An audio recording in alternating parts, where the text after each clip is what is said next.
from Maumee Bay, Ohio to the islands, Ohio.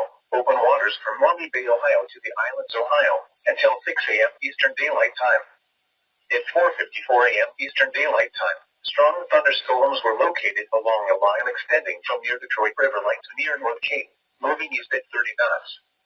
Hazard, wind gusts 34 knots or greater. Source, radar. Impact, small craft could be damaged and briefly higher winds and suddenly higher waves. Locations impacted include Put-in Bay and Calais Island. Move to safe harbor until hazardous weather passes.